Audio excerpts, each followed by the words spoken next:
Hello, my friends. I'm Don Chapman. It's my privilege to host Origins, and it's great to have you with us today. You know, Origins is a forum where we use the evidence of science to validate the truth of creation. We have a tremendous guest with us today. His name is Dr. Larry Vardaman, and he is the coordinator, the research coordinator, and the chairman of the Astrogeophysics Department at the Institute for Creation Research. Do I have that right? That's right. Well, it's so good to have you here, Dr. Vardaman, today. Now, we've been doing a series of presentations on Origins based on the findings of the RATE group, RATE standing for radioisotopes and the age of the Earth, and exciting, dynamic findings that we have.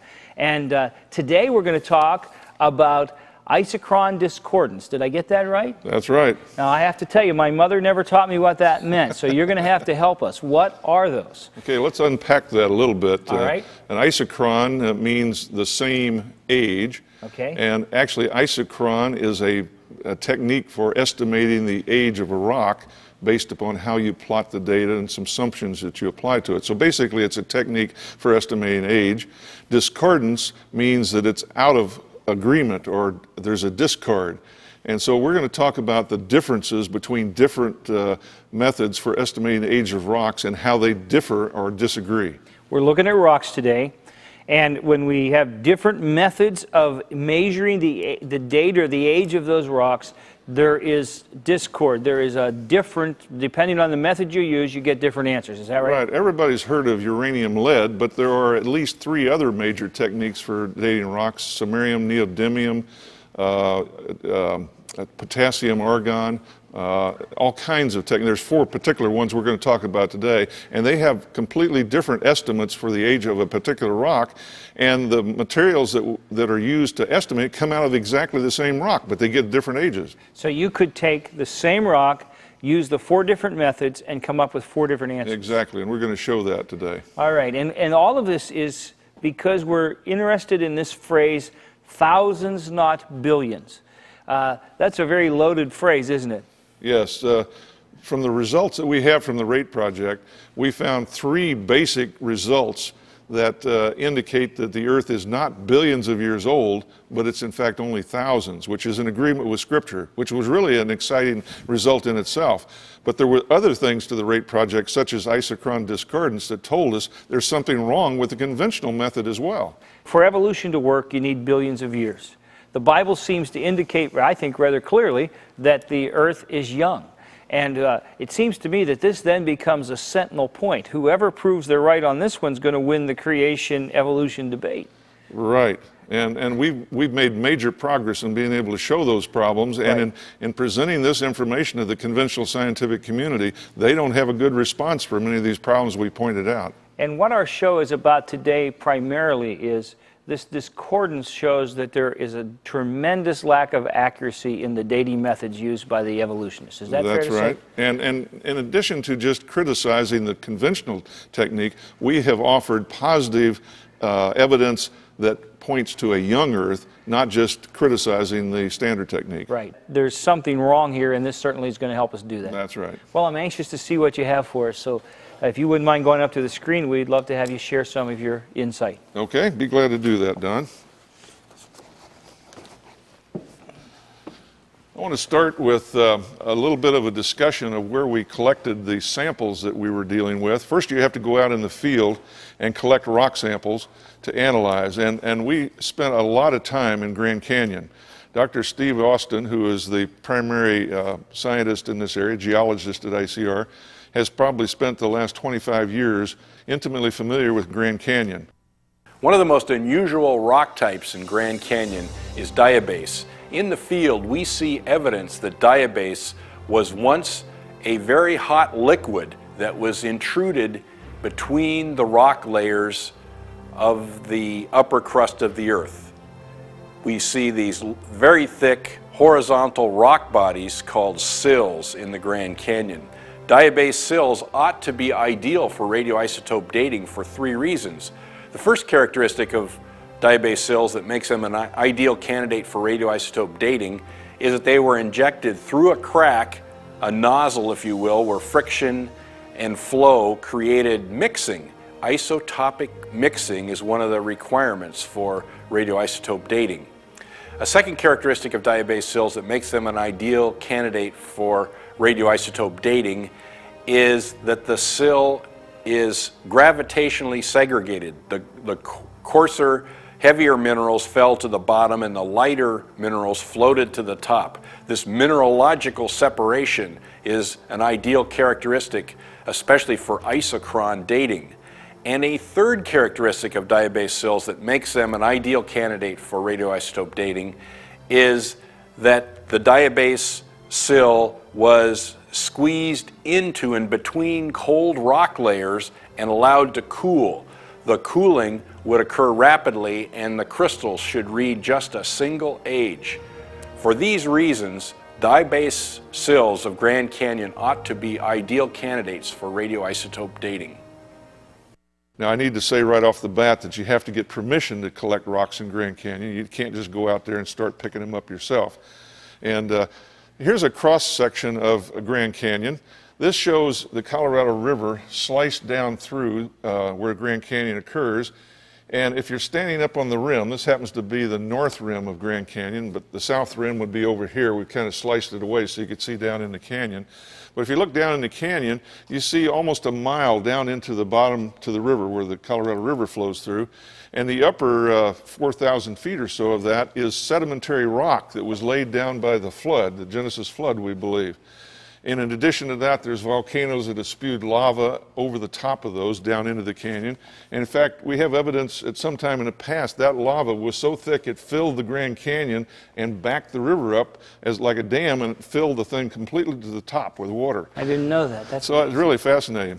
But we're going to focus on some other issues here. These are the various types of sedimentary layers, but down near the bottom are also some sedimentary layers that are kind of tilted up.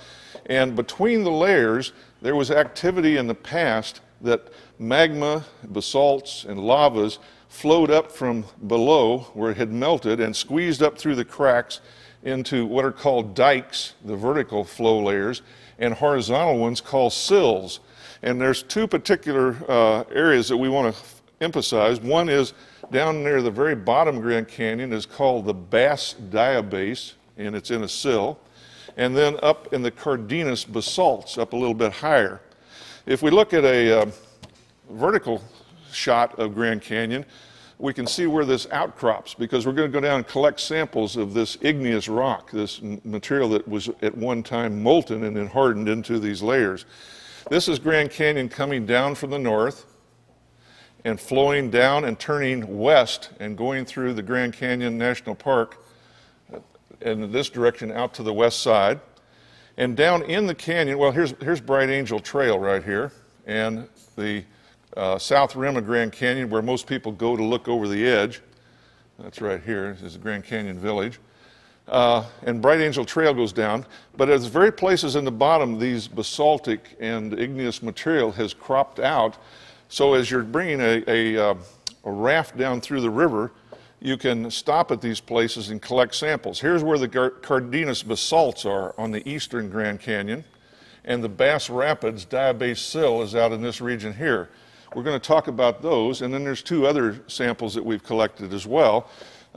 These materials are igneous, and you can date them using these isochron methods that we're going to be talking about. Here's a picture of what it looks like down in Grand Canyon. Now, one of the advantages of taking a raft trip down in Grand Canyon, and we've done this for many years now, is that when you collect your rock samples, you can bring them back onto the raft and then float them down and have the rafting companies ship them to you, instead of having to put them in a backpack and hike them all the way out. Yeah, I like that better. We've had a few volunteers that have come along on some of these trips and carried the rocks actually from some of the backcountry down to the river, and we call them our mules. And I reiterate, you got to get permission to do that. I've been down the canyon now probably 12 or 15 times, normally backpacking, but I've made several raft trips as well. And it's a beautiful sight to be able to go down into the river. There's another picture here, shows you a little bit more a close-up to some of how these formations outcrop down at the river. There's all kinds of various types of rock, but between the formations is where the igneous material is. And typically, you know, the rapids that are in Grand Canyon that people go down on the raft trips to go over and have a lot of fun, that's typically where these so-called sills crop out. And it's where the magmas come up, or the canyons that come in, and there's faults across. And that's what's made the river shallow there and caused the rapids. That's right, and there's all kinds of boulders and rocks in there, and it makes these pools where the rafts go over. Sure. So it's a really enjoyable thing to go down into canyon. Now, we've collected all kinds of rock samples, and Dr. Austin in particular has been the one that has spent a lot of time down in Grand Canyon collecting rock samples at specific outcrops. And we've done analysis on 4 different types of techniques. I've got a diagram that shows these.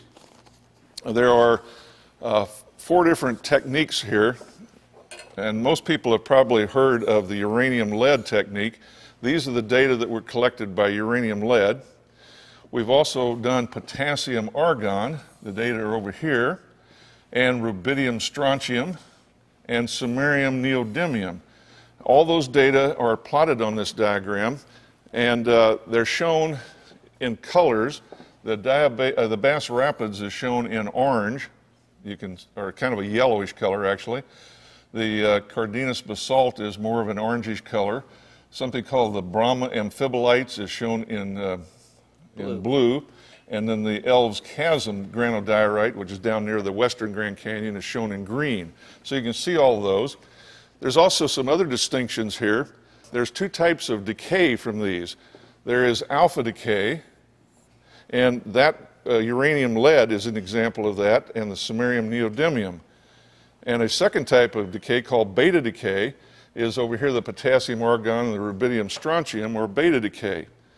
And when you plot all these, you notice a considerable amount of difference here. Over on the left side of the diagram is the age estimated from this isochron dating technique in millions of years. So, for example, here we have 1,000 million years. That means that's a billion-year-old rock. The conventional method for estimating the age of these rocks, it has all kinds of assumptions built into it, but if you assume that that's there, you'll get estimates around 1 billion years, older or younger than 1 billion years. But they don't agree. And you notice the vertical lines through these data, those are the error bars. These 3 samples here are all from the same rock, and they should have exactly the same age. This estimate says that it's about 1 billion years old, plus or minus a small amount. Up here, it's almost 2 billion years old, plus or minus a certain amount, and this one's a little less than that with a smaller amount of error involved. That's what's called discordance. And all these data over here were from the same rock. This is from the same rock, and that's from the same rock as well.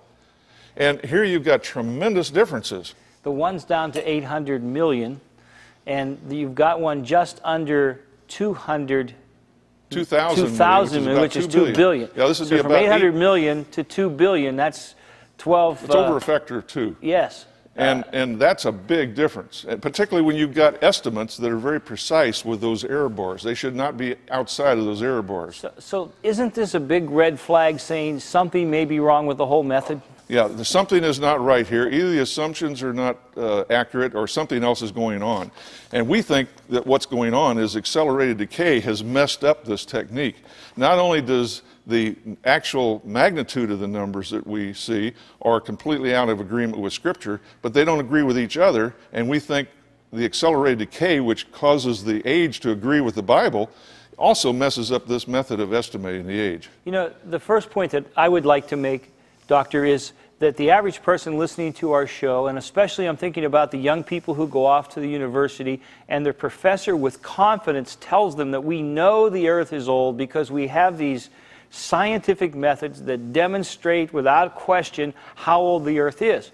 When we get under the hood and look at the method, we're finding out that they're guessing and they can't get within 1 billion years. Well, they've actually made some assumptions that they don't tell you about. And if you start with bad assumptions, you get bad conclusions. Exactly. And the primary assumption they start with is that the rate of decay that we observe today for these various isotopes, like uranium turning into lead, has been constant throughout eternity.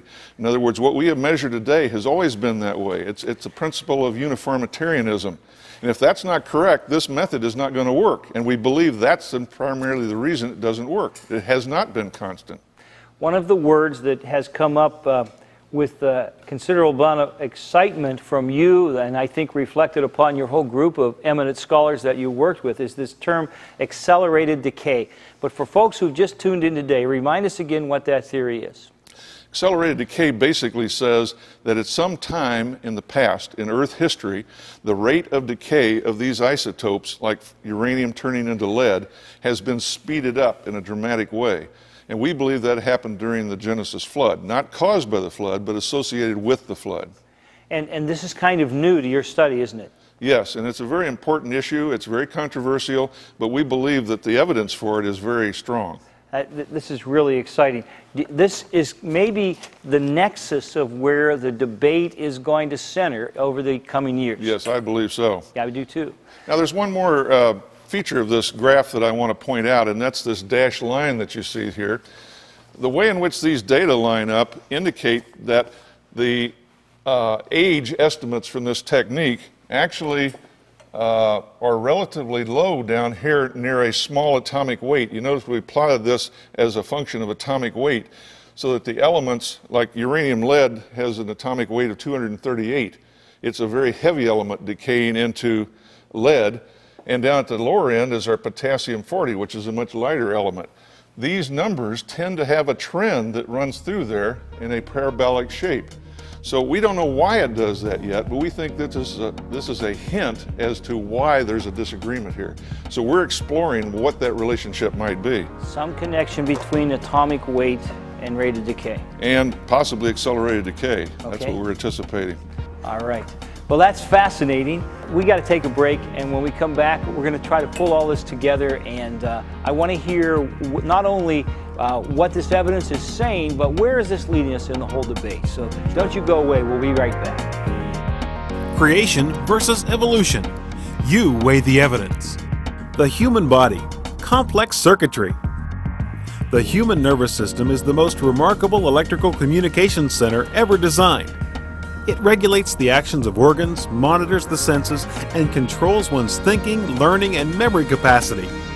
The trillions of computations required for such coordination of complex circuitry is enormous. The truth is that scientists are constantly discovering that our nervous system's intricate workings are nothing short of a miracle.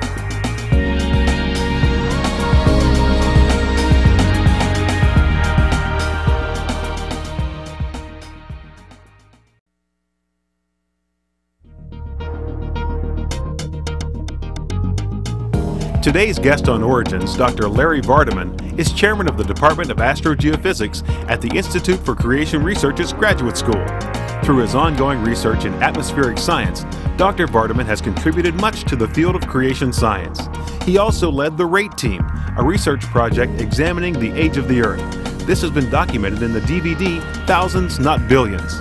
For more information, contact the Institute for Creation Research, 1806 Royal Lane, Dallas, Texas, 75229, or call 1-800-337-0375, or visit the website www.icr.org.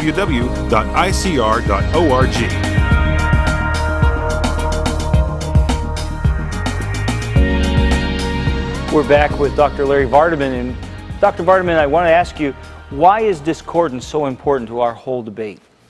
Well, this is the conventional view of the age of rocks, and they particularly depend upon these dates. Radioactive dating is the basis of the whole idea of the age of the Earth. Billions and billions. The billions and billions are required for evolution. Right. But when you go and look at the actual dates, you find that the various techniques that they use for dating a single rock, whether it's the whole rock or minerals within the rock, it comes out with a whole bunch of different estimates for the age.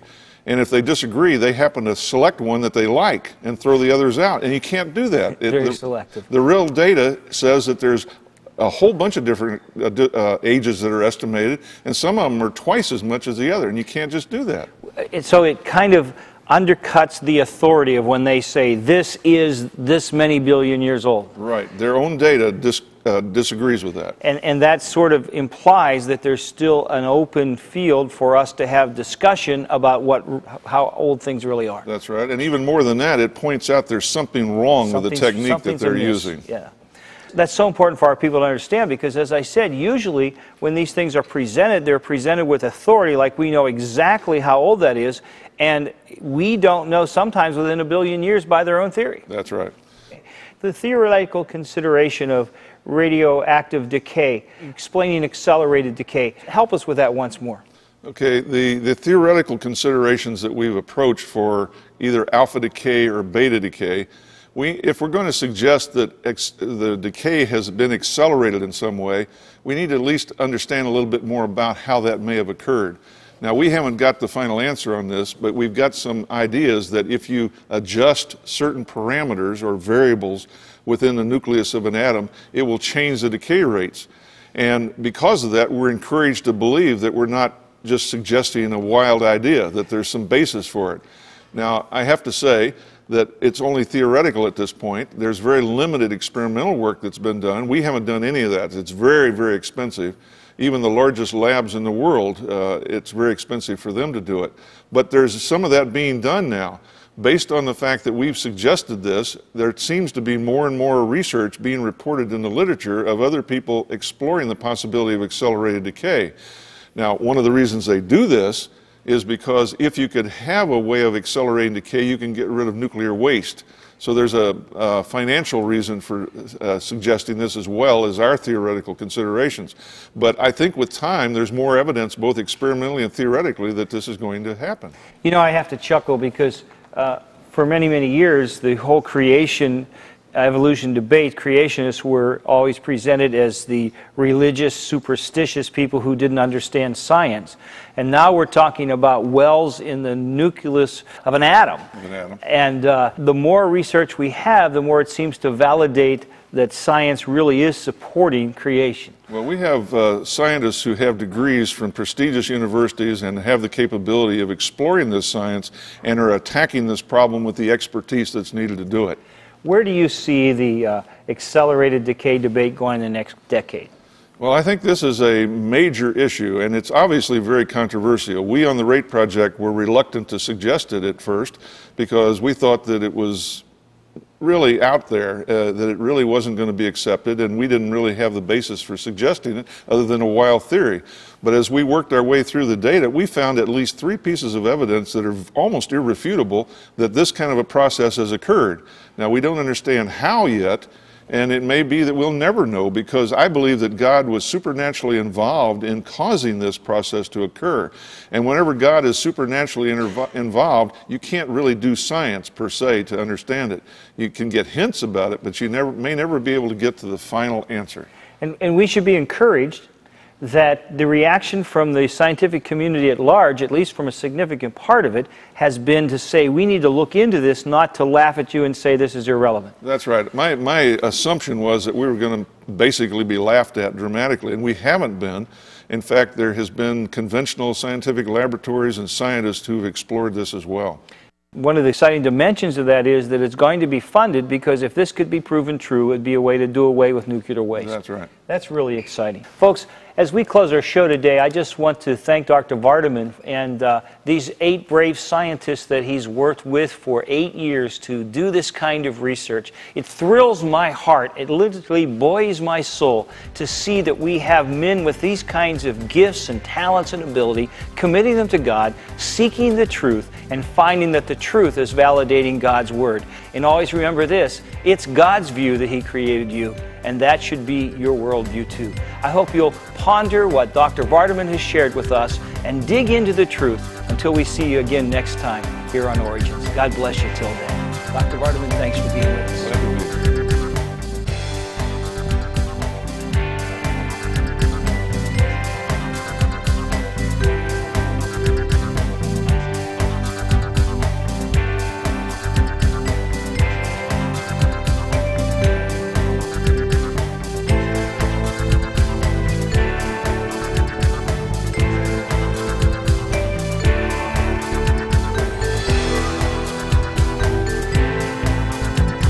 Thank you for watching this edition of Origins. If you'd like a copy of the PowerPoint information presented today, you can download a PDF file of program number 816 from our website at www.originstv.org. Or for a DVD of this series, send a $12 donation to cover shipping and handling and write to Origins Program, number 816, Cornerstone Television, Wall, Pennsylvania 15148.